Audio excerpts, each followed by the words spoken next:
ओम नमोस्तु नमोस्तु नमोस्तु नमोस्तु।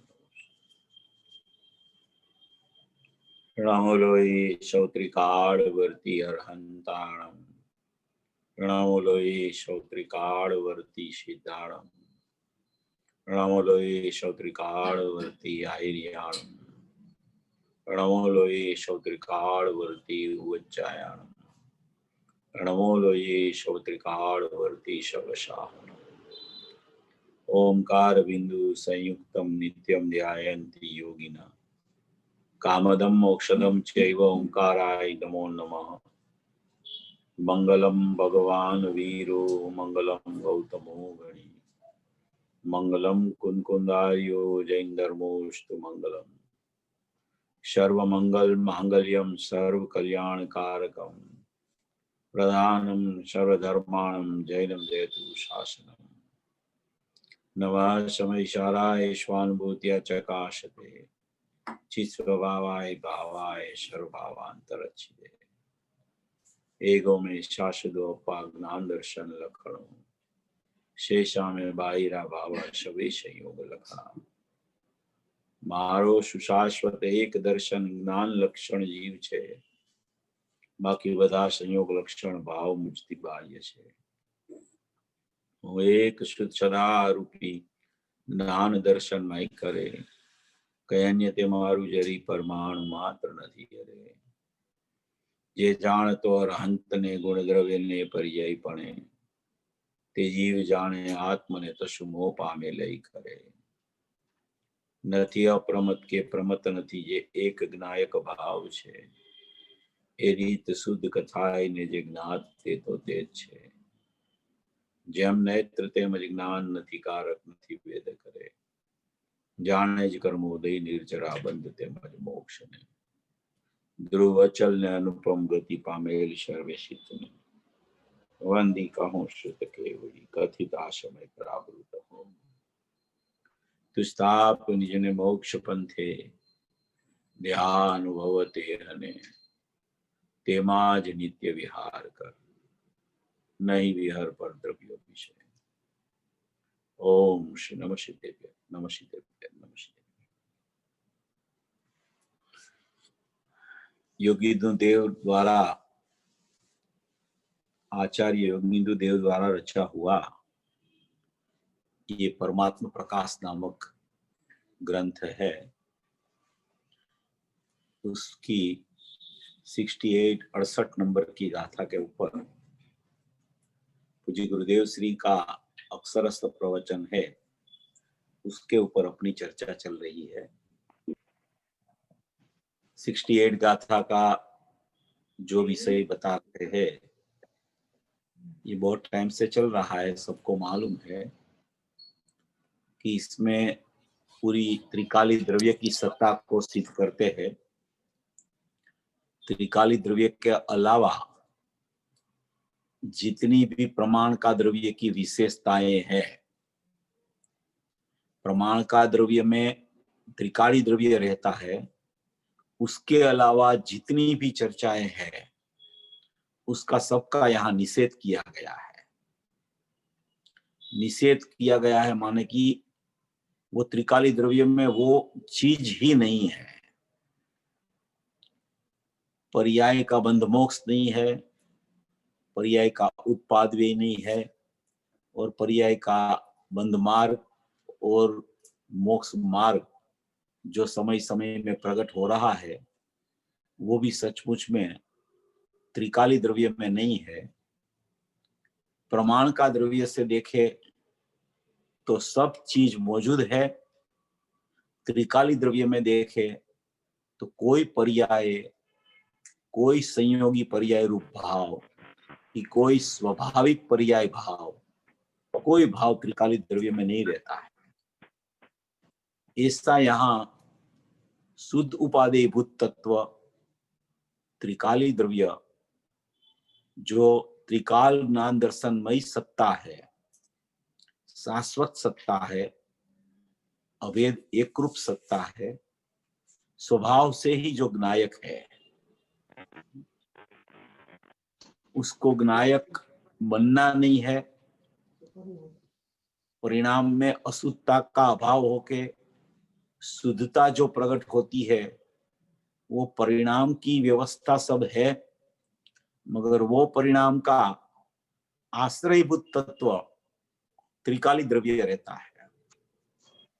वो त्रिकाली द्रव्य यहाँ योगिंदु देव को बताना है।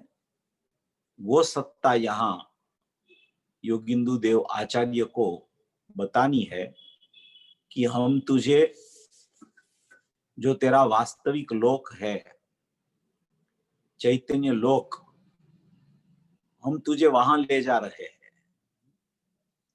अभी तक तूने बहुत परलोक की चर्चा कर ली। पर्याय लोक की चर्चा को ही परलोक कहते हैं। बहुत चर्चा तेरी हो गई। अभी तुझे हम चैतन्य लोक में ले जा रहे हैं, जो वास्तविक लोक कहा जाता है, जो वास्तविक भगवान आत्मा कहा जाता है, जो त्रिकाली द्रव्य उपादेयभूत वस्तु कही जाती है, ऐसा चेतना से भरा हुआ तेरा असंख्य प्रदेशी लोक है। वो लोक में कोई पर्याय नहीं है, सिद्ध दशा भी नहीं है, केवल परमात्मा का भाव मोक्ष रूपी केवल ज्ञान पर्याय भी नहीं है। इसलिए ये सब प्रकट होने वाले जितने भाव है, नए प्रकट होने वाले जितने भाव है, अशुद्धता वाले भाव तो होते ही नहीं त्रिकाली द्रव्य में। त्रिकाली द्रव्य शुद्ध है इसलिए, मगर शुद्ध पर्याय से भी रहित शुद्धात्मा, ऐसा त्रिकाली द्रव्य ऐसा शुद्ध है, ऐसा शुद्ध है, ऐसा शाश्वत परम परिणामिक भाव लक्षण वाला पदार्थ है कि वो शुद्ध इसलिए रह गया है कि शुद्ध पर्याय से रहित है, इसलिए उसे शुद्ध कहा जाता है। शुद्ध पर्याय से सहित हो जाए तो वो अशुद्ध नई का विषय हो जाता है, शुद्ध नई का विषय भी नहीं रहता। जो अशुद्ध नई का विषय हो जाता है, जो पर्याय नई का विषय हो जाता है, जो व्यवहार नई का विषय हो जाता है, वो त्रिकाली द्रव्य नहीं होता। इसलिए शुद्ध पर्याय से भी जो भगवान आत्मा रहित है, इसलिए वो शुद्ध रह गया है। वो शुद्ध क्यों रहा है कि शुद्ध पर्याय नहीं है उसमें, और ऐसी शुद्ध पर्याय नहीं है इसलिए शुद्ध है। ऐसी भी पर्यायों की अभाव की सापेक्षता नहीं लगती उसको। ऐसा अपने में अपने से परिपूर्ण शुद्ध परमात्मा है। शुद्ध माने ज्ञान दर्शन में, शुद्ध माने कोई वहां शुद्धता भरी है और पर्याय में अशुद्धता प्रकट हो रही है, ऐसा नहीं है। वहां ज्ञान दर्शनमय जीवन अंदर चल रहा है और पर्याय में ज्ञान दर्शन का सम्यक परिणमन नहीं हो रहा है, इसलिए उसे अशुद्ध कहा जाता है। और त्रिकाली द्रव्य शुद्ध ज्ञान दर्शन में त्रिकाल भगवान आत्मा है, इसलिए उसको त्रिकाल ज्ञान दर्शन में होने से शुद्ध की उपमा दी जाती है। वास्तव में भगवान आत्मा ज्ञान दर्शन में त्रिकाल है। शुद्ध भी विशेषता वाली बात है, पर्याय में शुद्धता भी विशेषता वाली बात है। इसलिए ज्ञान दर्शन में चैतन्य परमात्मा वो त्रिकाली ध्रुव तत्व, वो परम परिणामिक भाव लक्षण वाला नायक भाव कि जिसमें उत्पाद भी नहीं है, बंधमोक्ष नहीं है। नवी उपजय नवी मरे न बंधो नो मोकू करे, जीव परमत्थे जोया जिन मरे उभरे भणे। जिसमें ना तो बंध है, ना तो मोक्ष है, ना तो बंध का मार्ग है, ना तो मोक्ष का मार्ग है। ऐसा एक चैतन्य लोक परिपूर्ण परमात्मा, ऐसा एक ज्ञायक लोक है, ऐसा एक ध्रुव लोक है अंदर में। उसको लोक भी क्यों कहा जाता है? चैतन्य लोक, ध्रुव लोक, नायक लोक है, त्रिकाल, क्योंकि वो असंख्य प्रदेशी है, इसलिए उसको चैतन्य लोक कहा जाता है। असंख्य प्रदेश से भरा हुआ है वो, इसलिए वो चैतन्य लोक है, वो विनायक लोक है, शाश्वत लोक है वो, क्योंकि असंख्य प्रदेश भरे हुए हैं उसमें। ऐसी उसकी एक रूप त्रिकालता है, उसको लोक कहते हैं।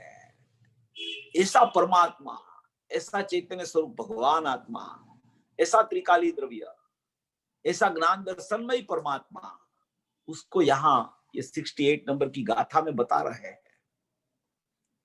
बहुत महत्वपूर्ण गाथा है। प्योर परिकांचन शुद्ध दृष्टि का विषय इसमें बताया गया है। ऐसी गाथा बहुत कम मिलती है शास्त्रों में। ऐसी कोई अलौकिक अपूर्व गाथा लिख दी योगिंदु देव ने। उत्पाद भी नहीं है, बस वहां एंड आ गया पर्यायों का, परिणमन का। अगर बंध और मोक्ष खाली कहते तो बंध मोक्ष तो विशेषता वाला परिणमन है। प्रति समय बंध भी नहीं होता, प्रति समय मोक्ष भी नहीं होता, इसलिए वो विशेषता वाला परिणमन है। उत्पाद व्यय में तो प्रकट होने वाला ज्ञान का लक्षण भी ले लिया है। प्रकट होने वाला ज्ञान का लक्षण जो उत्पाद रूप है, क्योंकि वो ज्ञान का लक्षण त्रिकाली द्रव्य के साथ निरंतर रहता होने पर भी वो उत्पाद है। अभी उत्पाद में बंध है कि उत्पाद में मोक्ष है, वो अलग विषय है। इसलिए बंध मोक्ष से रहित कहते तो उत्पाद वाला प्रकरण रह जाता। समझने लायक बात है, थोड़ी गंभीर बात है, सूक्ष्मता वाली बात है। यहां उत्पाद व्यय और बंध मोक्ष दोनों लिया योगिंदु देव ने। क्यों लिया दोनों? क्योंकि उत्पाद में ही तो है सब बंध और मोक्ष। फिर बंध और मोक्ष कह देते तो क्या फर्क पड़ जाता? तो बहुत बड़ा फर्क पड़ जाता।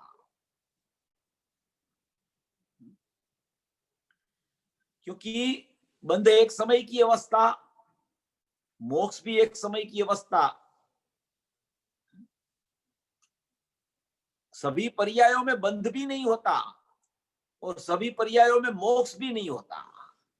जब बंध चलता है तब मोक्ष नहीं होता, और जब मोक्ष हो जाता है तब बंध नहीं होता। साधक की दशा में बंध और मोक्ष मार्ग दोनों चलते होते हुए भी सचमुच में उत्पाद में ज्ञान रहता है। इसलिए यहां उत्पाद व्यय से भी रहित कह दिया। बंध मोक्ष से तो रहित है ही, मगर उत्पाद व्यय से रहित कह दिया। बंध मोक्ष तो सापेक्षता वाले है, उत्पाद व्यय तो है वो पर्याय का निरपेक्ष परिणमन है। बंध मोक्ष सापेक्ष परिणमन है, उत्पाद व्यय निरपेक्ष परिणमन है। इसलिए यहां योगिंदु देव ने ऐसा प्रश्न उठे ना अपने को कि बंध मोक्ष नहीं है ऐसा कह दिया, फिर उत्पाद व्यय की चर्चा की क्या जरूरत खड़ी हो गई उसको? क्यों कहा गया उत्पाद व्यय भी नहीं है? लिखा है गाथा में एकदम स्पष्ट रूप से, महत्वपूर्ण बात लिख दी है, सामान्य बात नहीं है। अपन बोल जाते हैं ना कि उत्पाद भी नहीं है, बंध मोक्ष भी नहीं है, ऐसा ध्रुव है, वो अलग बात है बोलना। अंदर में उसकी यथार्थ समझ करना वो मोक्ष का कारण बन जाता है, ऐसा कहना चाहते हैं। देखो यहां कहा कि हे योगीश्वर, निश्चय नहीं कर विचारा जावे तो यह जीव न तो उत्पन्न होता है न मरता है, और लिखा न उत्पन्न होता है न मरता है, माने कि उसमें उत्पाद भी नहीं है और उसमें व्यय भी नहीं है, और जीव खुद उत्पन्न नहीं होता और जीव खुद मरता नहीं, इसलिए जीव का उत्पाद नहीं होता, जीव का व्यय नहीं होता। ये पहली बात लिखी। फिर लिखा कि और न बंध मोक्ष को करता है। और दूसरी बात है ये बंध मोक्ष वाली, उत्पादी वाली बात एक है, बंध मोक्ष वाली बात दूसरी है। समझने लायक बात है ये, क्योंकि बंध मोक्ष है वो कर्म सापेक्ष है, उत्पाद व्यय है वो अपने में अपने से निरपेक्ष है परिणमन। इसलिए यहां उसको ऐसा लिखना पड़ा कि निश्चय नहीं कर विचारा जावे, हे योगीश्वर। जिसने योग को अपने आत्मा में जोड़ दिया वो योगीश्वर हो जाता है। हे योगीश्वर, निश्चय नहीं कर विचारा जावे तो यह जीव न तो उत्पन्न होता है न मरता है और न बंध मोक्ष को करता है, अर्थात शुद्ध निश्चय नहीं से बंध मोक्ष से रहित है। ऐसा जिनेन्द्र देव भणती, जिनेन्द्र देव ऐसा कहते हैं। ये जिनेन्द्र देव फरमाते हैं। जैसे योगिंदु देव भी जिनेन्द्र देव के पास सुन के आए हो ना, कुंकुंद आचार्य तो गए थे 8 दिन, उनकी परंपरा में योगिंदु देव हुए। तो कुंकुंद आचार्य ने जो कहा उसको समर्थन देते हुए कह दिया कि जिनेन्द्र देव ऐसा फरमाते हैं कि तेरा शुद्ध निश्चय नहीं कर तेरा त्रिकाल स्वरूप विचारा जावे तो ना तो उसमें उत्पाद व्यय है ना तो उसमें बंध मोक्ष है, सभी पर्यायों से पार त्रिकाली ध्रुव है। पर्याय मात्र का सद्भाव नहीं है उसमें, पर्याय मात्र का अभाव है, उत्पाद व्यय का अभाव है, और वो सद्भाव है कि नहीं अभाव है कि नहीं ऐसी कोई सापेक्षता नहीं लगती उसको। ऐसा त्रिकाली द्रव्य ध्रुव शाश्वत निरपेक्ष परम तत्व है, त्रिकाल तत्व है, चैतन्य लोक है, ज्ञायक परमात्मा है, असंख्य प्रदेशी ध्रुव परमात्मा है। ऐसा नित्य अवस्थित विराजमान चैतन्य परमात्मा, चैतन्य सत्ता, उसको यहाँ ये गाथा में बता रहे हैं। ठेर ठेर निषेध करेंगे पूज्य गुरुदेव श्री पर्यायों का, पर्यायों का, पर भावों का, और पर्याय में प्रकट होता हुआ स्वभाव का भी निषेध करेंगे, क्योंकि त्रिकाल स्वभाव के आगे वो पर्याय का स्वभाव भी प्रकट होगा, वो भी सचमुच मोक्ष मार्ग और मोक्ष में चला जाता है। इसलिए वो नहीं है ऐसा लिखा है यहाँ। इसलिए बार बार उसका निषेध पूज्य गुरुदेव श्री के प्रवचनों में, ये गाथा का प्रवचनों में बार बार निषेध आ रहा है।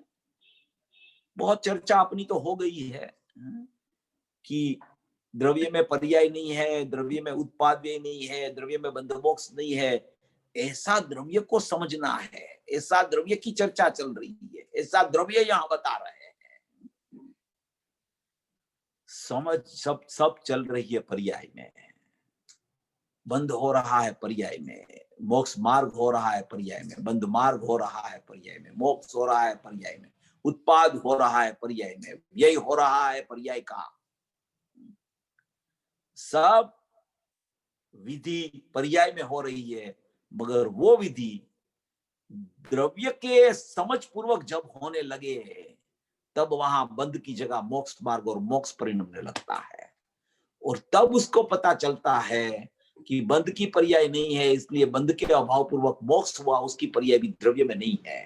ऐसा मैं त्रिकालिक द्रव्य शाश्वत परम पारिणामिक भाव लक्षण से भरा पड़ा चैतन्य परमात्मा हूं, ऐसा यहां बताना चाहते हैं। ऐसी चर्चा अपनी ये परमात्मा प्रकाश के ऊपर, परमात्मा प्रकाश अक्षरस प्रवचन भाग 2, उसमें ये मेरे ख्याल से ये 46 नंबर का प्रवचन है। इसके बाद में भी और प्रवचन है, बहुत ये विषय को गुरुदेव ने बहुत खोला है। परमात्मा प्रकाश भाग 2 पेज नंबर 206 पर अपनी चर्चा चल रही थी पिछले मंगलवार को।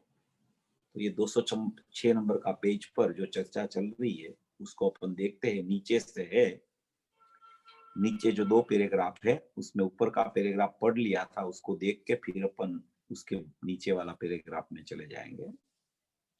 भगवान आत्मा, ये गुरुदेव की पैटर्न है शब्द, भगवान आत्मा, भगवान आत्मा, भगवान आत्मा।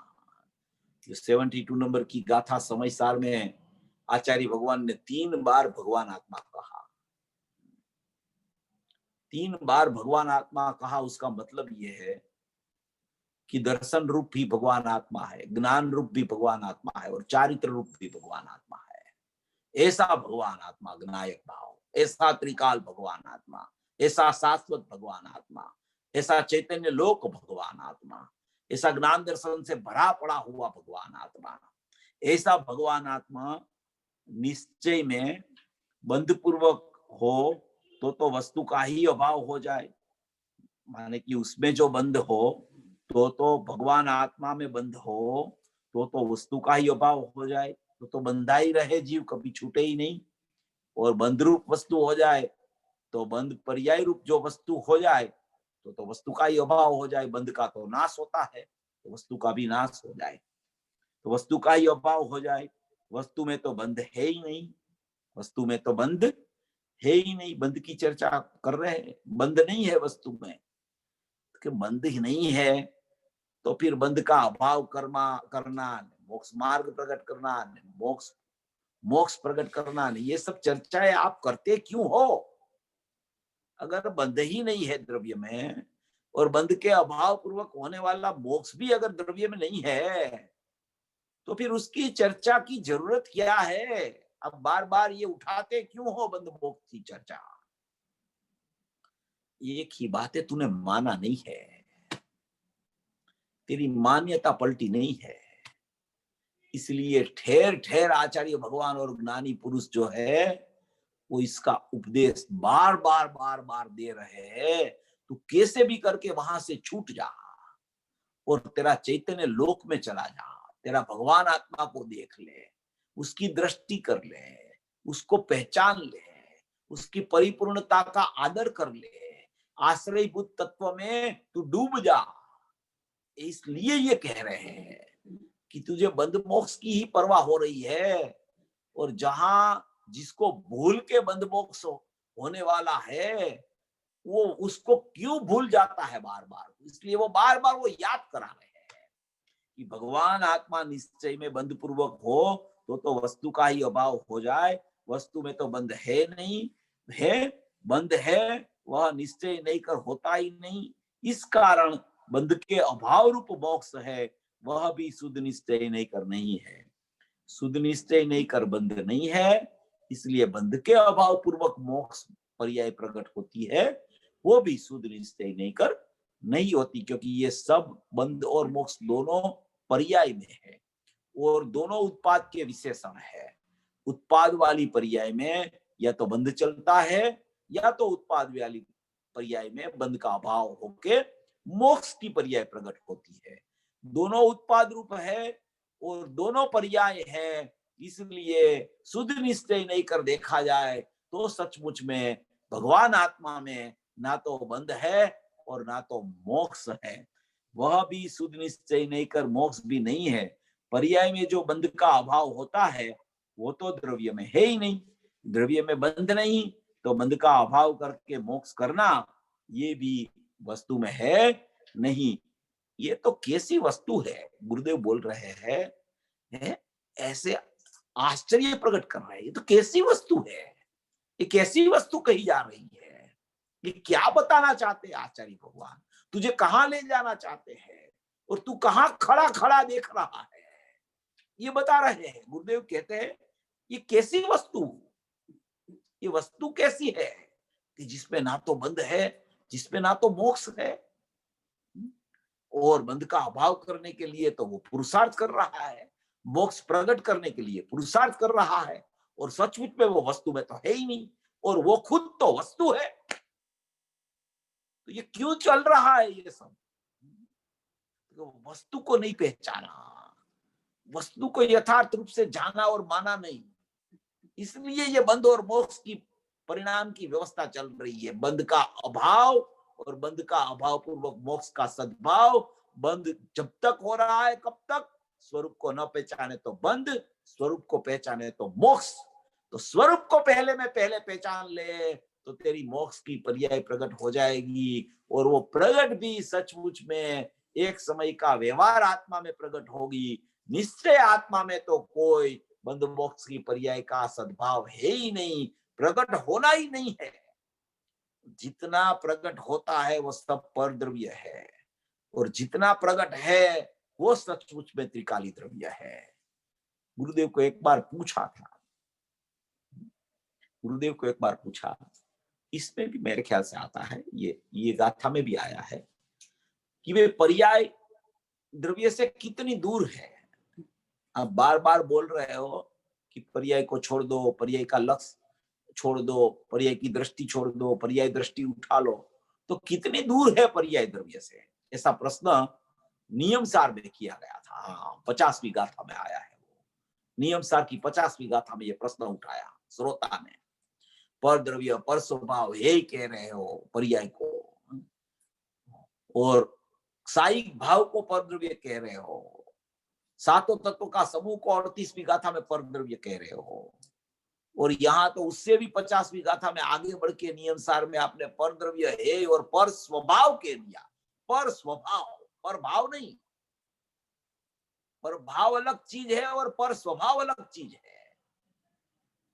पर्याय को पर स्वभाव कहना, साइक भाव को पर स्वभाव कहना, क्योंकि वो स्व नहीं है इसलिए वो पर स्वभाव है। तो वहां गुरुदेव को पूछा प्रश्न श्रोता ने कि पर्याय द्रव्य से कितनी दूर है। पर्याय ने, गुरुदेव ने एक शब्द में जवाब दे दिया, द्रव्य में नहीं है, बस इतनी दूर है। द्रव्य में नहीं है, इतनी पर्याय दूर है। तू द्रव्य हो और तेरे द्रव्य में पर्याय नहीं है, उसका नाम वो पर्याय तेरे से दूर है। ऐसा यहां यही कहना चाहते हैं। ये गाथा में यही भाव भरा है। 68 गाथा प्रभात प्रकाश की ले लो, नियम सार की 38 और 50 गाथा ले लो, समय सार की बहुत सी गाथाएं ले लो, 6वीं गाथा, 11वीं गाथा, 14वीं गाथा, बहुत सी गाथाओं में ये बात चली। पूज्य गुरुदेव श्री ने वो गाथाओं का स्पष्टीकरण भी बहुत अच्छी तरह से कर दिया। तो कि ये वस्तु कैसी है, ये कैसी वस्तु है? फिर गुरुदेव को ये वस्तु कह के, नायक भाव कह के, एक प्रवचन सार की 200 नंबर की गाथा याद आ गई। प्रवचन सार में भी बहुत सी गाथाएं दृष्टि के विषय की भी है। ऐसा नहीं है कि वो ज्ञान प्रधान कथन है इसलिए उसमें दृष्टि का विषय की बात ही नहीं आई है। 192 नंबर की गाथा दृष्टि के विषय की है, 200 नंबर की गाथा दृष्टि के विषय की है, 80वीं गाथा है वो है सचमुच में द्रव्य गुण पर्याय उपयोग बता रहे हैं उसमें पर्याय में भी, मगर उसमें भी दृष्टि का विषय से उपयोग को सिद्ध करते हैं कि जैसा द्रव्य है वैसा ही गुण है, वैसा ही तेरा ज्ञान प्रकट हो रहा है उपयोग में, वहां भी उस तरीके से प्रकट करते हैं। बहुत सी गाथा है ज्ञान तत्व प्रज्ञापन में, आगे वाली गाथाओं में भी ज्ञान का अधिकार जितना आया है उसमें भी बहुत सी दृष्टि के विषय की चर्चा आई है। इंद्रिय दुख और अतीन्द्रिय सुख ऐसा कह के भी वहां सिद्ध किया है प्रवचन सार में भी। बहुत अच्छा ग्रंथ है प्रवचन सार भी। कुंकुंद आचार्य के लिखे हुए ग्रंथ, ये तो ज्ञान प्रधान है, ये तो ज्ञान प्रधान है, ये तो ज्ञान प्रधान है, उसको पढ़ने की क्या जरूरत है? ऐसा नहीं होता है भाई। सभी ग्रंथ जो आचार्य के लिखे हुए होते हैं वो बहुत महत्वपूर्ण होते हैं। देखो यहाँ क्या कहना चाहते हैं, ज्ञायक भाव स्वभाव भाव, पहले ज्ञायक भाव स्वभाव भाव प्रवचन सार 200 गाथा में लिया है ना कि कैसा भी राग हो, कितना भी राग हो, कैसा भी राग हो गया हो, मगर वस्तु तो ज्ञायक रूप रह गई है। कितना भी राग हो गया हो, परलक्षी राग आदि भाव कितना भी पर्याय में प्रकट होता हो, मगर वस्तु तो ज्ञायक भाव रूप रह गई है। प्रवचन सार 200 गाथा में है, प्रवचन सार की 200 गाथा में है कि वस्तु तो ज्ञायक रूप ही रही है, वस्तु में कुछ नहीं हुआ। ये सब पर्याय की परंपरा में चल रहा है सब लोग। वस्तु तो वस्तु रूप है, वस्तु तो ज्ञायक रूप है, वस्तु तो बंध मोक्ष से रहित है, वस्तु तो त्रिकाल चेतना ज्ञान दर्शनमयी है, वस्तु तो ज्ञायक रूप रही है, उसमें बंध भी नहीं मोक्ष भी नहीं, उसमें बंध भी नहीं और मोक्ष भी नहीं।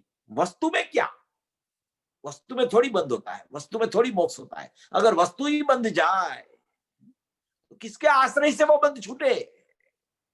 वस्तु ही बंध गई अगर, तो आश्रय किसका ले वो बंध पर्याय, बंध वाली पर्याय कि जहां उसको मोक्ष मार्ग और मोक्ष प्रकट होवे।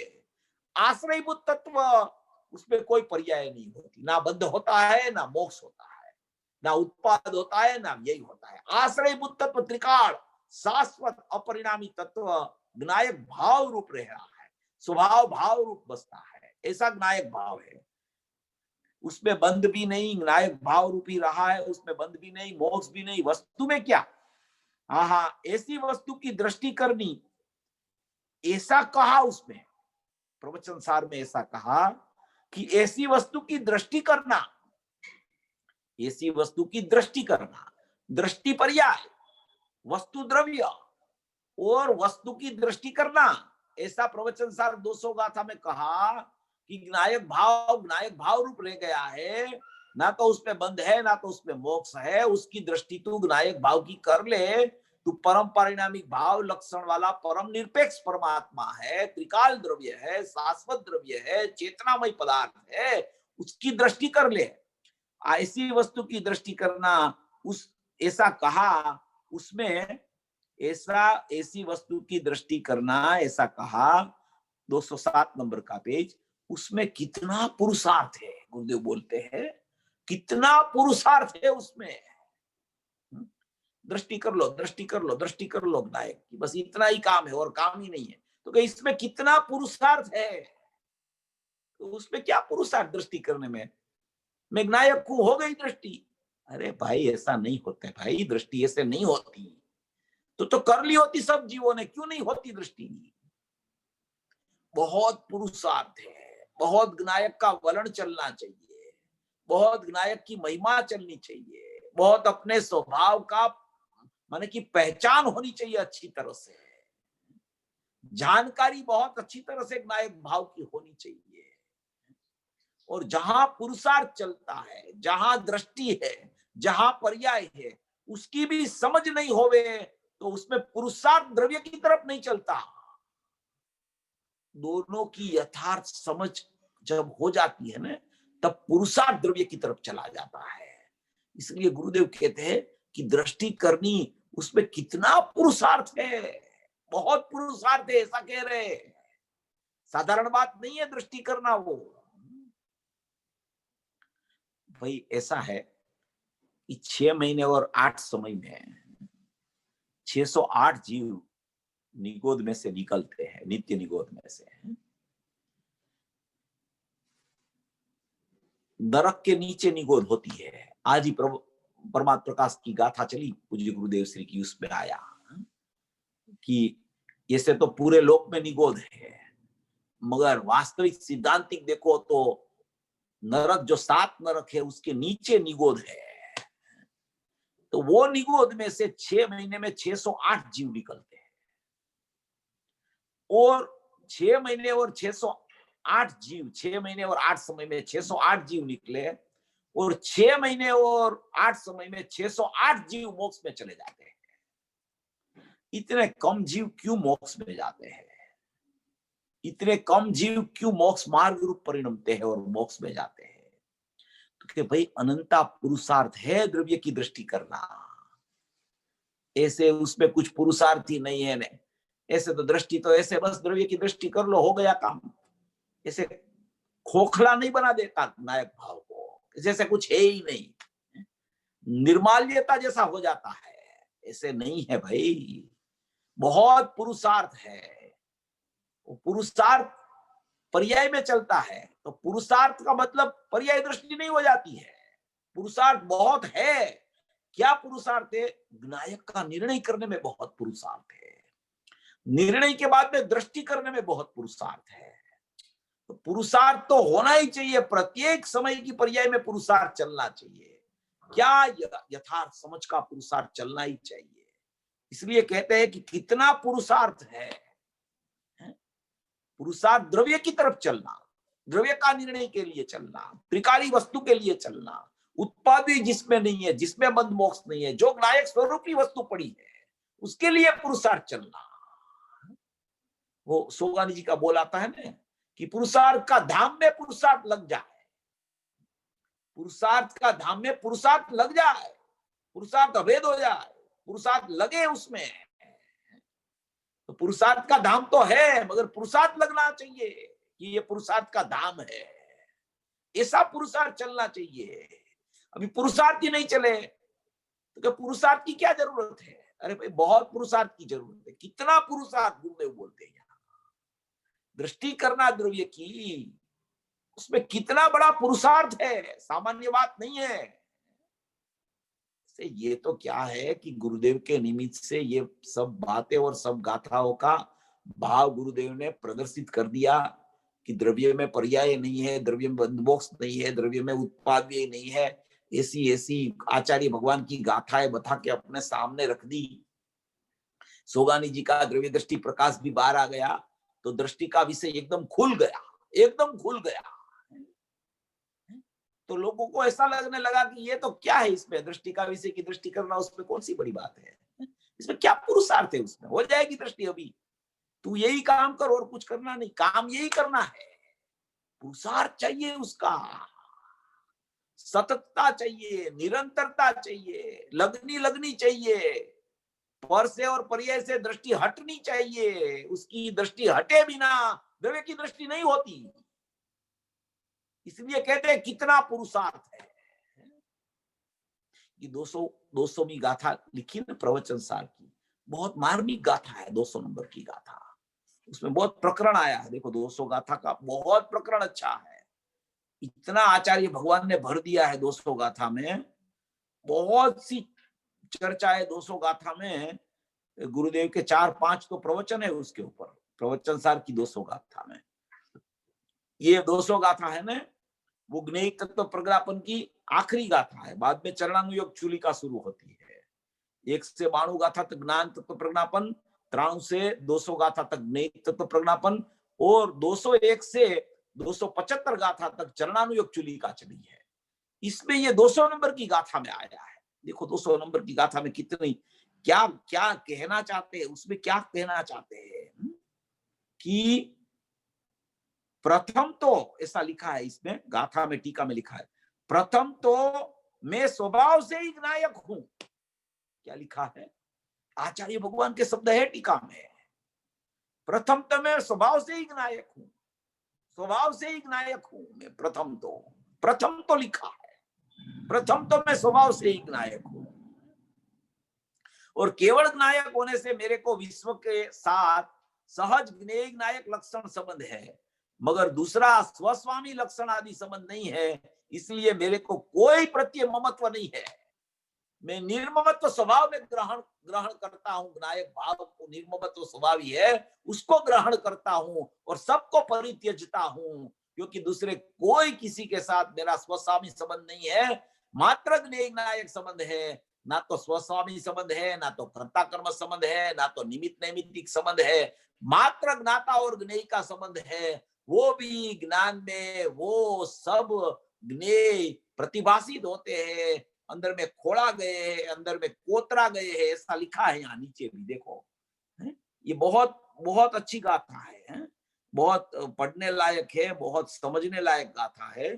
इतनी बढ़िया गाथा है। देखो इसमें लिखा है कि वो दूसरा स्वस्वामी लक्षण आदि संबंध नहीं, मेरे को कोई के प्रति ममत्व नहीं, सर्वज्ञ निर्ममत्व ही है। अभी एक ज्ञायक भाव का सर्वज्ञेयों को जानने का स्वभाव होने से क्रमे प्रवर्तने वाला, अनंत भूत वर्तमान और भावी विचित्र पर्याय समूह वाले, क्रमे प्रवर्तने वाले अनंत दूसरे स्वभाव, दूसरा पदार्थ, दूसरा ज्ञेय, दूसरा जीव, भूत भविष्य और भावी उसकी विचित्र पर्याय समूह वाले अगाध स्वभाव और गंभीर ऐसा समस्त द्रव्य मात्र को जानने के वो द्रव्य में कोतराई गया हो, द्रव्य में कोतराई गया हो, चित्राई गया हो, दटाई गया हो, खोड़ाई गया हो, डूबी गया हो, समय गया हो, प्रतिबिंबित थया हो। सब ज्ञेयावली, पूरी ज्ञेयों की ज्ञेयावली वो एक ज्ञायक भाव में। प्रथम तो मैं ज्ञायक स्वभाव से ही हूं, उसके साथ वो ज्ञेय ज्ञायक का ही मात्र जानने का संबंध है। ऐसे वो सब ज्ञेय यहाँ कोतरणी में आ गए हैं, डूब गए हैं, समा गए हैं, प्रतिबिंबित हो गए हैं, खोला गए हैं। ऐसा कहने का अर्थ है कि सब में ज्ञान का जानने का स्वभाव है। ज्ञेय की सन्मुख होके जानता नहीं है। ज्ञेय ज्ञायक संबंध भी इसलिए कहने में आता है कि वो पूरी ज्ञेयावली प्रतिबिंबित ज्ञान में होती है। प्रति समय में वो ज्ञेय अपना ज्ञेयत्व प्रदर्शित करता है ज्ञान में। तो यहाँ कहने में आया कि वो सब ज्ञेय चित्रामण हो गया हो, ज्ञायक में दटाई गया हो, खोड़ाई गया हो, डूब गया हो, समा गया हो, प्रतिबिंबित हो गया हो।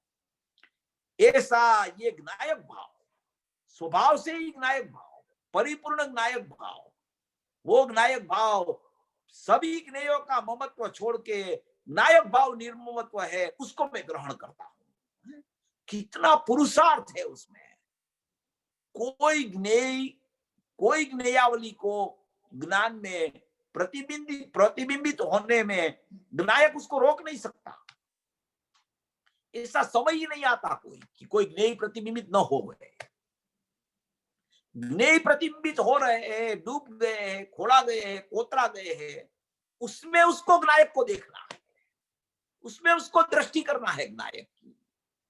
ज्ञेय प्रतिबिंबित प्रत्येक समय में हो रहे हैं, उसको निकाल नहीं सकता कोई। अभी वो ज्ञेयत्व वहां है, फिर भी वो ज्ञान रूप ज्ञायक बच गया है, उसकी दृष्टि करना, उसमें कितना पुरुषार्थ है, बहुत बड़ा पुरुषार्थ है। दृष्टि क्यों हो जाती है प्रसन्मुख? क्यों ज्ञेयों के प्रति ज्ञान चला जाता है? क्यों ज्ञेयों के प्रति ज्ञान चला जाता है, इसलिए दृष्टि भी उधर चली जाती है? क्यों हो जाता है ऐसा?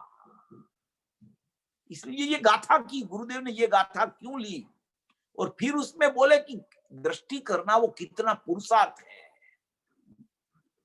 क्योंकि कोई समय ऐसा नहीं आता कि ज्ञान में कोई ज्ञेय प्रतिभाषित न होता हो, ज्ञेय डूबते न हो, ज्ञेय का कोतरणी न होती हो, ज्ञेय प्रतिबिंबित न होते हो, ऐसा कोई समय नहीं होता।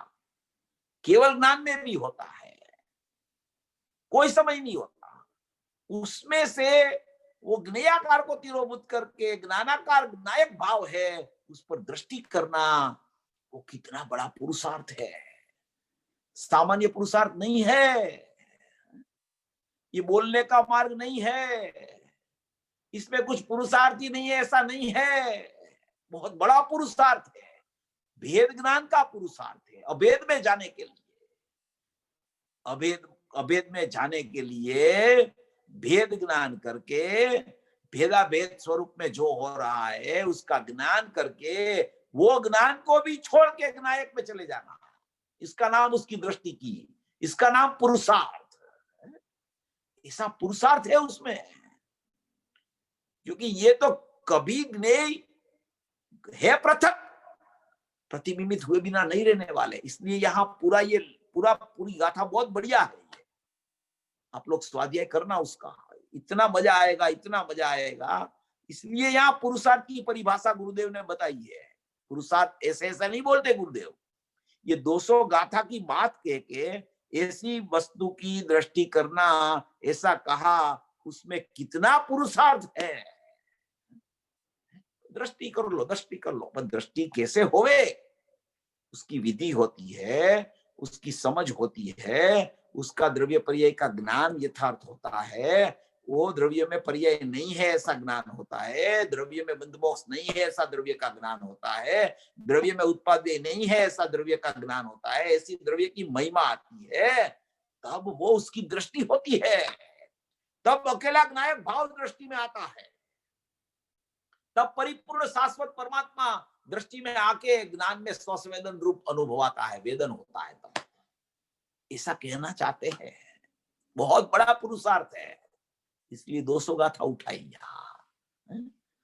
देखो ऐसा है कि एक द्रव्य और एक द्रव्य की दृष्टि, ये सबसे पहली महत्वपूर्ण बात है। मगर वो दृष्टि होवे कैसे, वो बहुत अच्छी तरह से समझ लेनी चाहिए बात। नहीं तो खाली मैं द्रव्य हूं, मेरे को दृष्टि करना है, मैं द्रव्य हूं, मेरे को दृष्टि करना है, ऐसे दृष्टि नहीं होती है, विकल्प ही होगा उसमें। ये समझ जब चलने लगती है ना बराबर, तब दृष्टि करनी नहीं पड़ती, दृष्टि हो जाती है, सहज हो जाती है, सहज दृष्टि परिणम जाती है द्रव्य तरफ, करनी ही नहीं पड़ती उसको, ऐसा कहना चाहते हैं। बहुत पुरुषार्थ ऐसा कहा। देखो बाद में कहते हैं जो वस्तु में बंधमोक्ष नहीं, उसमें तो पर्याय दृष्टि उड़ा दी, क्योंकि वस्तु में बंधमोक्ष है ही नहीं, तो वस्तु को देखो तो बंधमोक्ष दिखता ही नहीं, तो पर्याय की दृष्टि दी, जो पर्याय में बंध है और पर्याय में मोक्ष है, वो दृष्टि थी, वो तो उड़ गई वस्तु को देखने से। त्रिकाली भगवान आत्मा अस्थि पदार्थ है ना, अस्थि सत्ता रूप भाव है, और वो ज्ञायक भाव रूप सत्ता भाव त्रिकाल है, उसमें बंध और मोक्ष कहां से आया? वो तो पर्याय में बंध और मोक्ष है। कैसी बात की है? पर्याय बुद्धि उड़ाने को, द्रव्य बुद्धि कराने को, पर्याय बुद्धि को उड़ाने के लिए, द्रव्य बुद्धि को कराने के लिए, वो द्रव्य में बंधन मोक्ष नहीं है भाई, ये तो धीरा का काम है बापू। जे वस्तु में बंध मोक्ष नहीं है, जो वस्तु में पर्याय को बंध, पर्याय का बंध मोक्ष द्रव्य में नहीं है, समझ में आया? बंध मोक्ष पर्याय में है, वो पर्याय पर्याय ही द्रव्य में नहीं है, इसलिए पर्याय के बंध मोक्ष भी द्रव्य में नहीं है, इसलिए पर्याय के बंध मोक्ष द्रव्य में नहीं है। समझ में आया? ये द्रव्य दृष्टि करनी, ये भी कहीं शुभ उपयोग से दृष्टि होती है। शुभ उपयोग माने कि शुभाशुभ भाव, शुभाशुभ भाव अशुभ तो छोड़ो, मगर शुभ भाव है। शुभ भाव माने कि कोई व्रत नियम कर लो, कोई तप कर लो, कोई उपवास कर लो, है, ऐसा शुभ भाव भी आता है जीव को, तो वो करते करते करते करते कोई दृष्टि हो जाएगी, तो कि ऐसे दृष्टि शुभ भाव से नहीं होती, क्योंकि शुभ भाव का अभाव होता है, तब वो पर्याय में दृष्टि द्रव्य की होती है।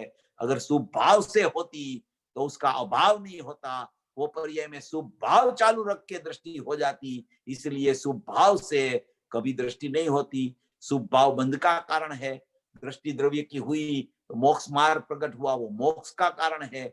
बंध से कभी मोक्ष नहीं होता, इसलिए शुभ भाव से कभी सचमुच में दृष्टि द्रव्य की नहीं होती।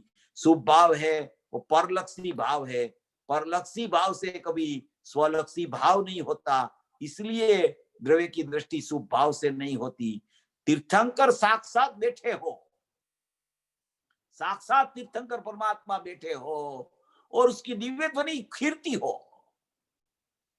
और दिव्य ध्वनि खीरती है, और वो सुनने का भाव, वो सुनने का भाव है, वो जब तक वो सुनने का भाव चालू रहता है तब तक द्रव्य दृष्टि नहीं होती, तब तक नहीं होती। वो भाव छूटता है तब अंदर में जाता है जीव, वो भाव छूट जाता है तब अंदर में जाता है जीव। तो कहा जाता है कि तीर्थंकर की दिव्य ध्वनि से सम्यक दर्शन हुआ, वो भूत नैगम नहीं का कथन है।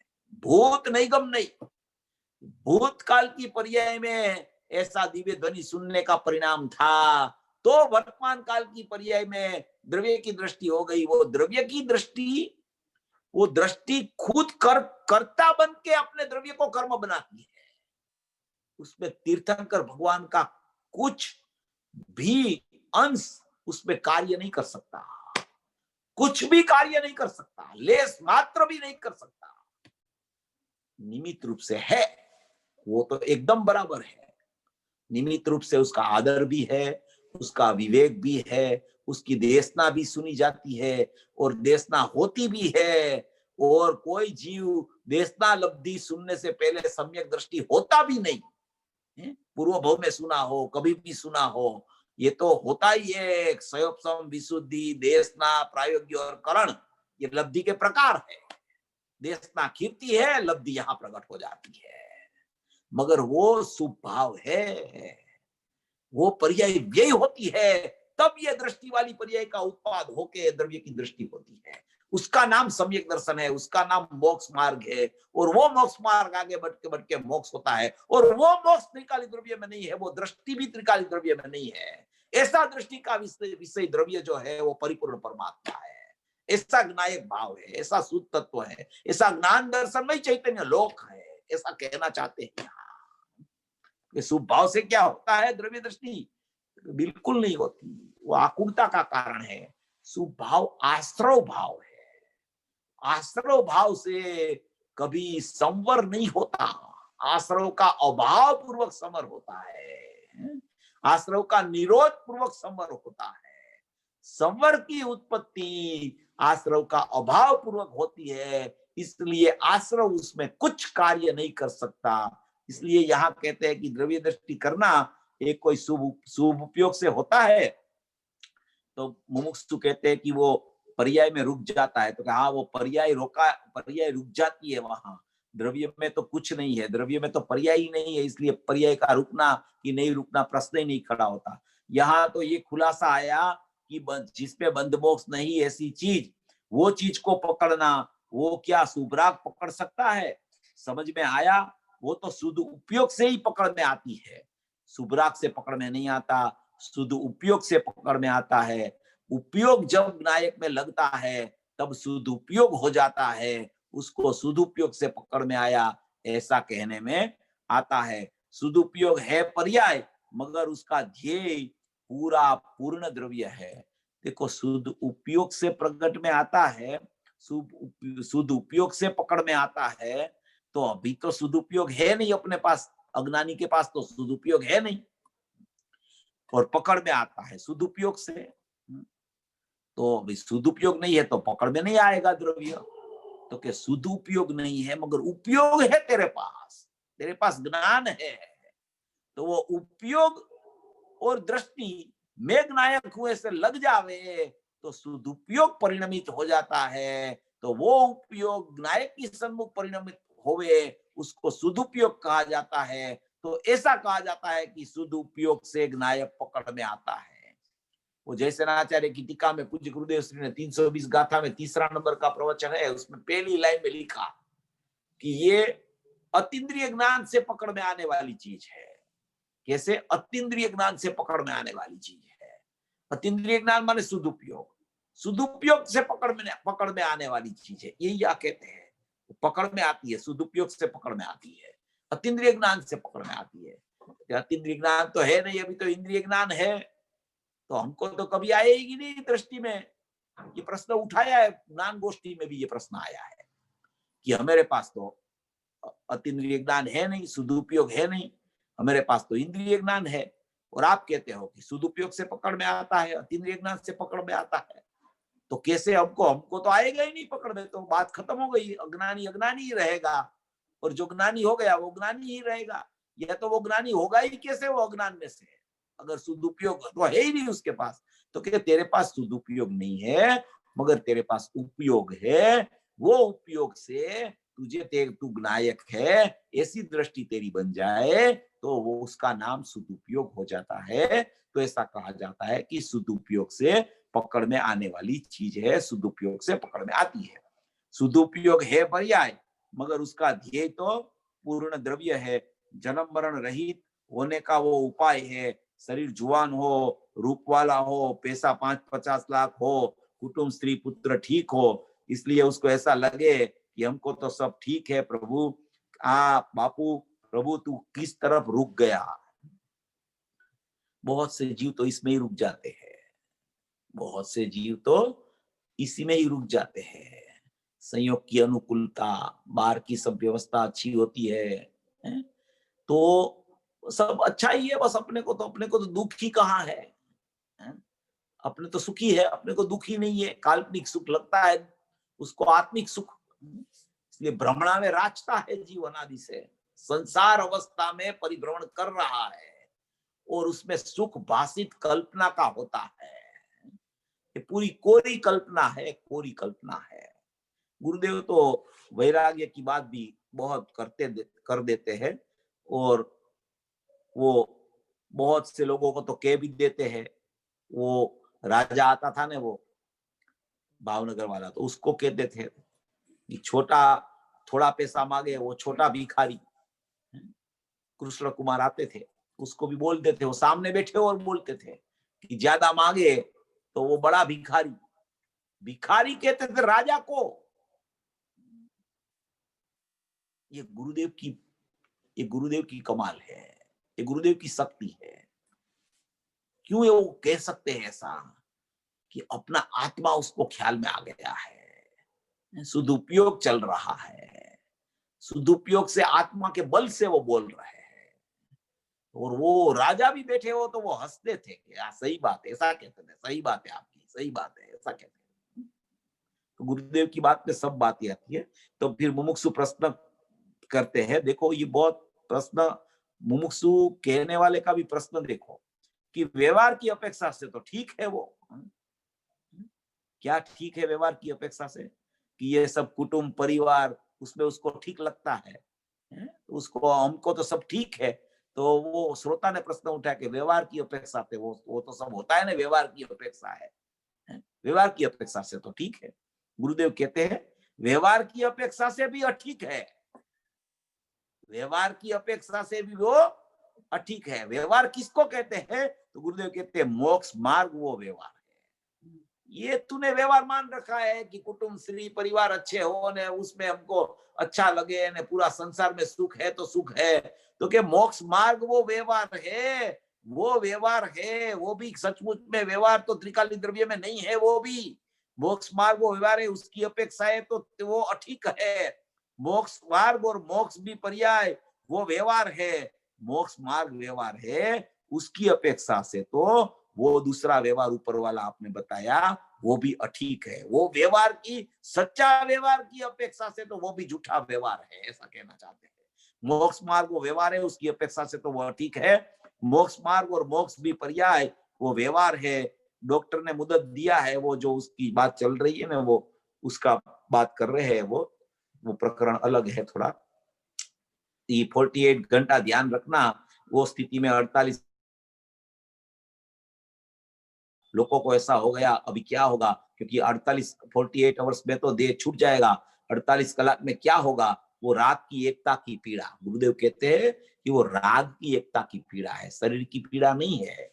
वो शरीर के प्रति जो राग चल रहा है कि शरीर बचेगा कि नहीं, शरीर टिकेगा कि नहीं, वो राग का परिणाम अपनी पर्याय में चल रहा है। शरीर तो पृथक है, शरीर की तो खैर सचमुच में पीड़ा भी नहीं होती जीव को। शरीर के प्रति जो राग चल रहा है, वो राग की पीड़ा में उसको दुख भाषित होता है। तो कहा जाता है उपचार से कि शरीर में जो दुख है उसका दुख यहाँ लगता है उसको। तो कहेंगे शरीर की पीड़ा नहीं, गुरुदेव को प्रश्न किया तो कहते हैं कि शरीर की पीड़ा नहीं है, शरीर को तो वो छूता भी नहीं है, शरीर मेरा ये भी कहाँ खबर है उसको, अनादि का पागल है, उसको तो मिथ्यात्व का हड़काया कुतरा माने कि काटा है। ये कुत्ता किसी को काट दिया था ना, उसकी चर्चा चल रही है। तो गुरुदेव बोलते हैं कि जीव को तो मिथ्यात्व का कुत्ता ने काट दिया है। जब तक मिथ्यात्व चलता है तब तक वो कुत्ता ने उसको काटा हुआ ही है। ये तो शरीर में काटा तो तुझे ऐसा लगता है, मगर ये मिथ्यात्व तो अनादि से निरंतर चल रहा है। तो मिथ्यात्व का हड़काया कुतरा उसको काट रहा है, उसको पर पदार्थ की अनुकूलता में होश आती है। ये सब हड़काया कुत्ता है, पागल कुत्ता है। उसको 6 बच्चा है, 2 करोड़ रुपया और पैदाश भी बड़ी है, वो 6 भी लोढ़े जैसे बड़े बड़े है। किसका किसका बच्चा बापू, ओ हो, वो ज्ञान निर्मल परिणति भी द्रव्य की नहीं है। अभी निर्मल परिणति, मोक्ष मार्ग और मोक्ष भी द्रव्य का नहीं है। वहां कहाँ शरीर, कहाँ संयोग, किसका बेटा, किसको काटा, मिथ्यात्व की भी कहाँ बात है, वहां निर्मल परिणति भी द्रव्य की नहीं है। ऐसी यहाँ तो उच्च कक्षा की उत्कृष्ट चर्चा चल रही है, निर्मल परिणति भी द्रव्य की नहीं है। तो मुमुक्षु कहते हैं वो तो पर्याय में है। तो गुरुदेव कहते हैं हाँ पर्याय में है। भगवान बापू तू कौन हो, तू कौन हो, आप कौन हो, ये 69 गाथा में आएगा। हे आत्म राम, टीका में है हो आत्मन, हे आत्मन 69 गाथा में टीका में है। पहली लिटी में है उधर तरफ की, तीसरी लिटी है आत्मन है जीव, हे आत्मा राम, निज पद रमे सो राम कहिए, आनंद का नाथ, आनंद में रमे उसको आत्मा कहिए, आनंद का नाथ, और वो आनंद का नाथ में आनंद में रमे उसको आत्मा कहिए। आनंद का नाथ आत्मा में रमे तो आत्मा राम कहिए, राग में रमे वो तो हराम आत्मा है, राग में जो एकत्व बुद्धि कर रहा है, राग में जो रम रहा है, राग में जिसकी प्रवृत्ति चलती है, वो तो आत्मा नहीं है, वो पर्याय में है। राम और राम की सब रमत पर्याय में चलती है, माने कि राग की और वितरागता की सब रमत पर्याय में चलती है। द्रव्य में कुछ रमत नहीं है। द्रव्य तो त्रिकाल अवस्थित शुद्ध नित्य शुद्ध एकदम शुद्ध ज्ञान दर्शनमय चैतन्य लोक परिपूर्ण परमात्मा नायक भाव, ऐसा स्वभाव से ही नायक है, ऐसा परिपूर्ण परमात्मा है। देखो और भी एक पैराग्राफ पढ़ लेते हैं, क्योंकि इसमें एक ने एक बात बार बार तो आने वाली है। आचार्य द्रव्य दृष्टि कराने के लिए द्रव्य का स्वरूप का वर्णन करके वहां दृष्टि लगाने के लिए पर्याय को द्रव्य करता नहीं ऐसा कहते हैं। कर्तु करता नहीं है, वहां नजर करने। जो द्रव्य पर्याय को नहीं करता है वो पर्याय पर नजर क्यों करता है? वो जो द्रव्य पर्याय को नहीं करता है वो द्रव्य पर नजर डाल देने, द्रव्य को देख लेने, उसका पुरुषार्थ लगाने, ऐसा कह रहे हैं। द्रव्य पर नजर डाल देने। हाँ, समझ में आया। द्रव्य पर्याय को करता नहीं, आ तो हजी परद्रव्य को करना ऐसा मानते हैं। मूल बात तो ये है कि निमित्त का करना है, वो उसको स्थापना करनी है। निमित्त का कुछ करना है, वो स्थापना करनी है। कोई खत बताते हैं, कोई पेपर में कुछ आता है ना, उसकी बात कर रहे हैं। बात तो ये है कि निमित्त का करना है, वो स्थापना करनी है। निमित्त करता है ना, निमित्त करता, ये बात को स्थापना करके उसको कहना है कि पर का कर्ता न माने, वो बात झूठी है। ऐसा मूल तो उसको ये कहना है, ऐसा आया था ना कि पर का कर्ता न माने वो दिगंबर जैन नहीं। ऐसे इंदौर में एक सभा भराई थी, उसमें वहां एक बातें चली कि ये कांजी स्वामी ऐसा कहते हैं कि आत्मा पर का करता नहीं है, पर्याय का करता नहीं है। तो वहां एक सभा में ऐसा घोषित किया गया कि पर का कर्ता जो न माने ने वो दिगंबर जैन नहीं है, ऐसी घोषणा की। वो पर का कर्ता सिद्ध करने के लिए और गुरुदेव का बात को झूठी ठहराने के लिए वहां उसने ऐसा घोषणा की कि पर का कर्ता कोई जो न माने तो वो दिगंबर जैन नहीं है। इसके लिए वो गुरुदेव यहाँ ये विषय उठा रहे हैं कि ये बात की स्थापना करने के लिए उसको ऐसा कहना है कि पर का कर्ता न माने, उसकी बात सब झूठी है, ऐसा मूल ऐसा कहना है। अरे भगवान, पर की क्रिया तो जिस समय में होने वाली है, वो समय में अज्ञानी का जोग और राग का वो करता होता है।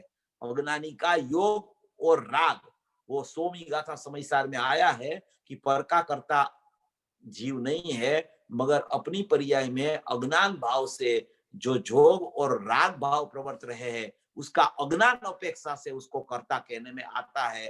अपनी पर्याय का कर्ता अज्ञान अपेक्षा से कहने में आता है, पर का कर्ता कहने में नहीं आता। वो वहां ऊपर कहा ना कि पर का कर्ता न माने वो दिगंबर नहीं है, इसलिए यहाँ वो बात छेड़ के सोमी गाथा समय सार का आधार दे के पूज्य गुरुदेव श्री ने कहा कि पर की क्रिया तो जोग काल में होती है, वो समय में अज्ञानी का जोग और राग का वो करता होता है। कंपन और इच्छा का राग, योग का कंपन और इच्छा का राग। इच्छा माने राग और कंपन माने योग।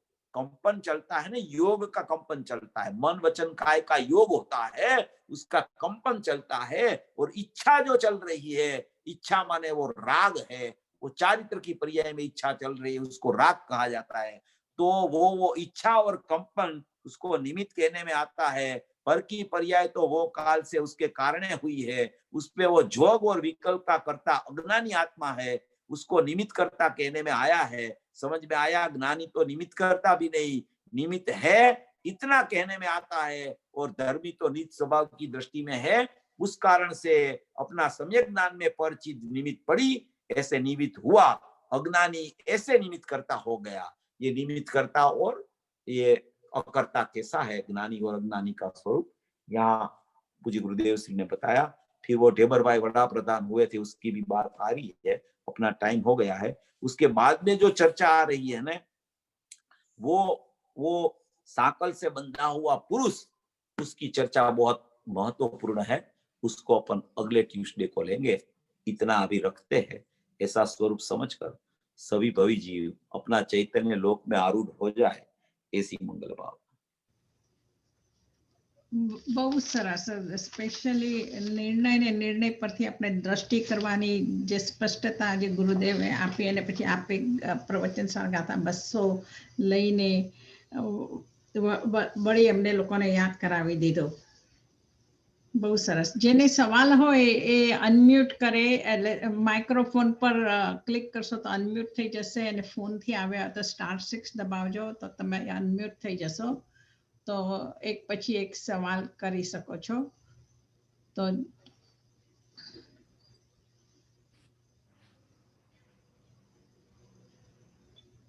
એટલે બધા જણા પોતાની મેળે અનમ્યુટ કરી શકશે, મારે કરવાની જરૂર નથી.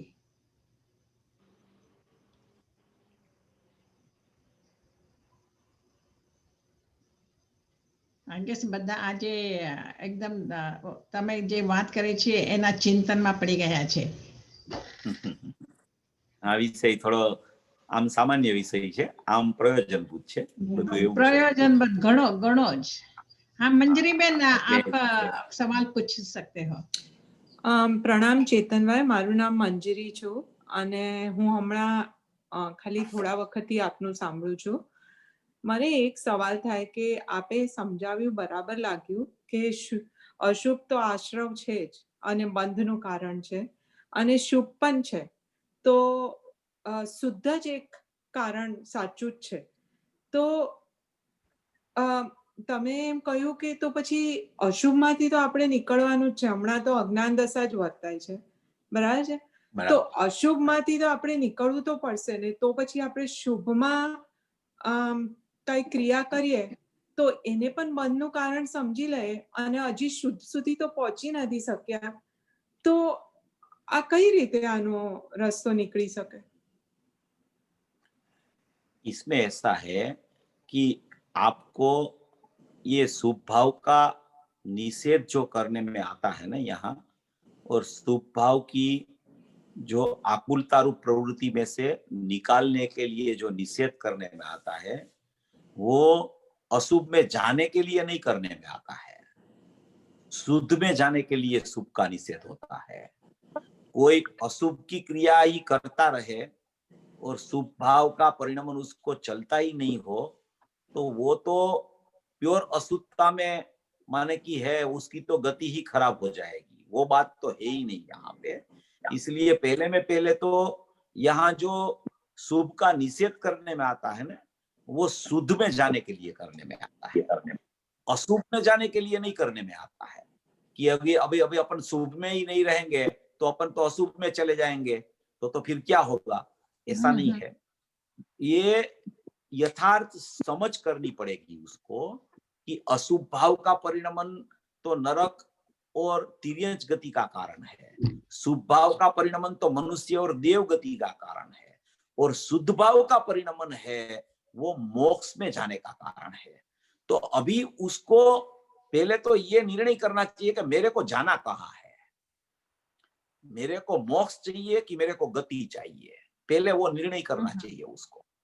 अभी अगर उसको वो निर्णय में ऐसा आता है कि नहीं नहीं मेरे को तो अभी स्वर्ग में जाना है, मेरे को तो मनुष्य में रहना है, तो उसका शुभ भाव का परिणमन ही चालू रहेगा, और शुभ भाव का भी ज्यादा टाइम नहीं रहेगा, अशुभ में भी चला जाएगा वो.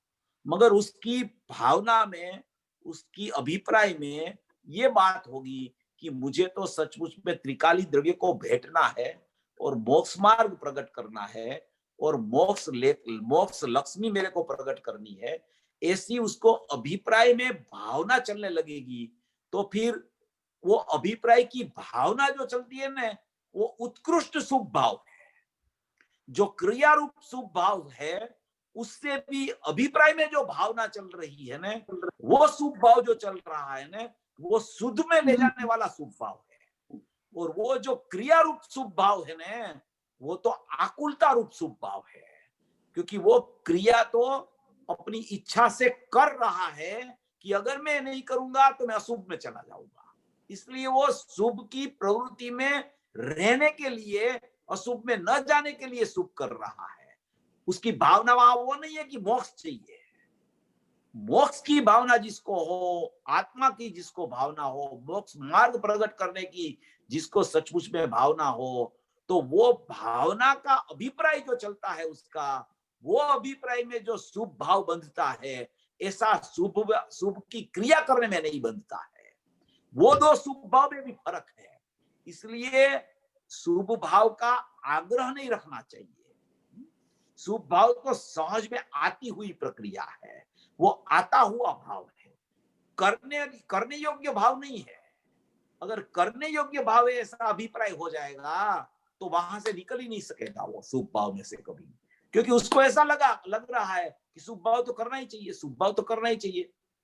वो बात अलग है कि रोज वो जीव पूजा करता है, भक्ति करता है, भगवान का वंदन करता है, शास्त्र स्वाध्याय करता है, मगर वो समझ करता है कि ये सब शुभ भाव है, ये करते करते कोई मेरा मोक्ष मार्ग प्रकट नहीं होने वाला, ये यहां से मैं निकलूंगा, यहाँ की दृष्टि छोड़ूंगा, मेरे द्रव्य की दृष्टि करूंगा, तब सचमुच में मेरा मोक्ष मार्ग प्रकट होगा। तो ये छोड़ना माने कि शास्त्र स्वाध्याय बंद कर दो, भगवान का दर्शन करना भी बंद कर दो, क्योंकि वो तो शुभ भाव है, ऐसा कोई आचार्य की ज्ञानी पुरुष नहीं कहते हैं। और वो क्यों नहीं कहते हैं? क्योंकि वो करने वाली प्रक्रिया ही नहीं है, वो आने वाली प्रक्रिया है। वो तो आर्य जीव को होता ही है, वो तो जन्म से होता है उसको। इसलिए अभिप्राय की कीमत बहुत है इसमें। अपना अभिप्राय क्या काम कर रहा है? अभिप्राय में ये है कि शुभ भाव और अशुभ भाव दोनों आश्रव है, और शुद्ध भाव ही मोक्ष मार्ग प्रकट करने का कारण है, और सचमुच में आत्मा की अनुभूति से ही मोक्ष मार्ग प्रकट होता है। शुभ भाव करते करते करते करते शुद्ध नहीं होने वाला, ऐसा अभिप्राय बनना चाहिए। शुभ भाव छोड़ने की बात नहीं है, अशुभ में जाने की बात नहीं है, मगर शुद्ध भाव प्रकट करने की बात है और शुद्ध आत्मा में जाने की बात है। इसलिए अभिप्राय में ये सब होता है। अभिप्राय से बंध है और अभिप्राय से मोक्ष है। इसलिए अपना अभिप्राय को चेंज करना है, कोई और कुछ बदलना नहीं है। कुछ बदल नहीं सकता, कुछ पर्याय में जो भाव आने वाला है ना वो आएगा ही, उसको रोक नहीं सकता, कोई रोक नहीं सकता। इसलिए इस तरीके से समझ करने की बात है इसमें। ના એટલે તમે આમાં એ સરસ સમજાવી દીધું કે આ બંને બંધનું કારણ છે, પણ સહજથી આપણે એ ભાવમાં રહેવાનું અને આપણા આત્માનો ધ્યેય કરેક્ટ હોય કે મારે મોક્ષ સુધી પહોંચવા માટે છે અને તમે જે કહ્યું એ પ્રમાણે જ હોય, તો એમાં પછી ખાલી ક્રિયા એ લાંઘન થઈ ગયું એવું તો ન જ કહી શકાય ને? ક્રિયાએ લાંઘણ થઈ ગયું એટલા માટે કહેવામાં આવે છે કે એકલી કોરી ક્રિયા જ કર્યા કરતો હોય જીવ. ના એ બરાબર છે આપની વાત, એ હું સમજી ગઈ એકદમ, પણ લક્ષ્ય તમારું એકદમ માન્યતામાં બેઠેલું હોય કે મારે કઈ દેવલોક કે મનુષ્ય અને સહજથી તમારી ક્રિયા આનંદપૂર્વક થતી હોય, કરવાપણું ન હોય, તો એ ક્રિયાનો તો કઈ દોષ, એ ક્રિયામાં બંધન છે, બસ ખાલી શુભ ભાવમાં બંધન છે. એ બરાબર છે, એ બરાબર છે. પણ ઈ સમયે એવું ભેદ જ્ઞાન કરવું એ સમયે કે આ જે ભાવ આવે છે એ ભાવથી હું જુદો ભગવાન આત્મા છું એવું ભેદ જ્ઞાન કર્યા કરવું. ભેદ જ્ઞાનનો પ્રકાર કરવો ત્યારે भेद ज्ञान चालू रखना कि ये भाव जो आता है वो भाव मेरा भाव नहीं है। मेरा भाव तो कैसा हो कि मेरे जैसा हो, वो मेरा भाव है। तो ये भाव है वो मेरे से च्युत होके निकला है, तो वो भाव तो शुभ भाव है, वो बंध का कारण है। और मैं तो वो बंध भाव से भी पृथक हूं और मोक्ष का भाव से भी पृथक हूं, ऐसा परिपूर्ण परमात्मा हूं। ऐसा भेद ज्ञान का प्रकार चालू रखना कि ये पर्याय जो शुभ भाव चल रही है वो पर्याय से मेरा त्रिकाली द्रव्य पृथक है, ऐसा भेद ज्ञान की धारा को चालू रखना उस समय में। भले शुभ भाव आवे, भले शुभ भाव चलता रहे, मगर भेद ज्ञान की प्रक्रिया में से ही सचमुच में अभेद में जाया जाता है। इसलिए ऐसा भी अभिप्राय में नहीं है मगर करना तो है, ऐसा नहीं, मगर अभिप्राय में है तब कर्तृत्व बुद्धि होती है, तो कर्तृत्व बुद्धि छूटनी चाहिए और अभिप्राय ऐसा बनना चाहिए कि मैं त्रिकाली द्रव्य शाश्वत हूं। वो भाव छोड़ने की बात नहीं है, क्योंकि वो भाव छोड़ने की बात क्यों नहीं है? क्योंकि भाव को ग्रहण नहीं किया उसने। जिसको ग्रहण करता है उसको छोड़ना है, वो भाव तो आता है, मगर अभिप्राय बन गया कि ऐसी मेरी स्थिति है, तो कोई उसमें भले भेद ज्ञान की प्रक्रिया चालू रखो कि ये शुभ भाव आया, वो शुभ भाव से मेरा भगवान आत्मा जुदा है, ऐसा प्रक्रिया चलती रहे, तो भेद ज्ञान करते करते करते करते करते वो अभेद में जीव चला जाएगा। ऐसा। Thank you. બહુ સરસ. ચે- ઇન્દુભાઈ ચે- તમારે કંઈ પૂછવું હતું? ચેતનભાઈ, હા, હા. હાજી હું દેવાનીબેન સવાલ બોલો. કરું? મારા એક હા, કરો પ્રશ્ન. કરો. હાજી, ચેતનભાઈ, મારું નામ દેવ્યાની વીમાવાલા છે. હું યુએસએ થી બોલું છું. આપણે મારે પાંચ ભાવ છે જે ભેદ વિજ્ઞાન હું કરું છું, એમાં હું શરીરથી ભિન્ન છું, રાગથી ભિન્ન છું, કર્મથી ભિન્ન છું, અને એક સમયની પર્યાયથી ભિન્ન છું. સામાન્ય અને વિશેષ ભેદ કરતા કરતા એક સમયની પર્યાયથી ભિન્ન છું, એમાં મને થોડો ગૂંચવાડો થાય છે. તો એ આપ જરીક મને સમજાવો તો મને મારું નિરાકરણ દૂર થશે ભાઈ. Thank you so much. एक समय की पर्याय से भिन्न हूँ, हाँ उसमें थोड़ा आपको ऐसा हाँ विकल्प चलता है कि ये कैसे हो सकता है। हाँ हाँ तो देखो, जो आप जो विचार करते हो ना कि एक समय की पर्याय से मैं भिन्न हूँ, एक समय की पर्याय से मैं भिन्न हूँ, ऐसा विचार करते हो ना, हाँ तो वो विचार जहाँ चलता है ना, वो विचार पर्याय में चलता है। वो पर्याय कहाँ में। चलता है? वो बराबर पर्याय में है, विचार पर्याय में, चलता है। राइट. वो विचार पर्याय में चलता है ना, वही विचार से मैं भिन्न तत्व हूँ, ऐसा विचार करना चाहिए। अच्छा, तो ये विचार जो चलाने वो पर्याय हो गई, और Right. जिसका विचार चलता है ना वो द्रव्य है। तो वो पर्याय, क्योंकि विचार बदलता रहता है, एक समय भी विचार आया कि ये पर्याय से मैं भिन्न हूँ, फिर दूसरा विचार आ जाता है, फिर तीसरा विचार आ जाता है। Right. तो विचार पलटती चीज है, वो एक रूप चीज नहीं रहती प्रत्येक समय में, बराबर, वो पलटती चीज है। तो वो Right. पलटती चीज है, तो वो पलटती चीज मेरी नहीं है, स्थिर चीज है वो मेरी है। ऐसा द्रव्य और पर्याय का भेद ज्ञान हो सकता है जीव को। ऐसा प्रयोग करना चाहिए बार बार बार कि ये पलटती चीज है, ये पलटता है। एक बार भगवान का वंदन का विकल्प का विचार आया, फिर शास्त्र का पढ़ने का विचार आया, फिर त्रिकाली द्रव्य ऐसा है वो विचार आया। तो विचार का पलटा आया, बराबर, विचार का पलटा आया, वो क्या है? तो वो पर्याय है। और बराबर, वो पर्याय किसकी है? तो कि वो त्रिकाली द्रव्य की है। तो कि वो पर्याय में नहीं हूं और त्रिकाली द्रव्य में हूं, ऐसा भेद ज्ञान हो सकता है। ऐसा बहुत सरस, बहुत सरस. Thank you so much Chetanbhai. આજે મારું નિરાકરણ તમારા દ્વારા દૂર થયું. આપકા મેં આભાર માનતી હું ભાઈ. જય જીનેન્દ્ર. મારે જય. કોકનો અવાજ આવે એટલે મને મ્યુટ કરવું પડેલું, પણ કારણ કે આઈપેડ ને એવી રીતે નામ હતું એટલે મને ખબર નથી એવી કોણ હતું. તો તમે અનમ્યુટ કરીને સવાલ પૂછી શકો છો, અનલેસ કે બાય મિસ્ટેક તમારું અનમ્યુટ થયું હોય.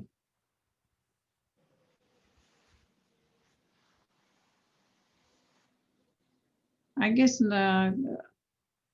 આપણા અહીંયા પૂરું કરીએ. અહોપકાર જીનવરનો કુંદનો ધ્વનિ દિવ્યનો, જીન કુંદ ધ્વનિ આપ્યા, અહો આ ગુરુ કાનનો. જીન કુંદ ધ્વનિ આપ્યા, અહો આ ગુરુ રાજનો. जावाणी के ज्ञान से सूझे लोकालोक, सोवाणी मस्तक नमो सदा द्वैत हूँ. नमस्कार मंत्र.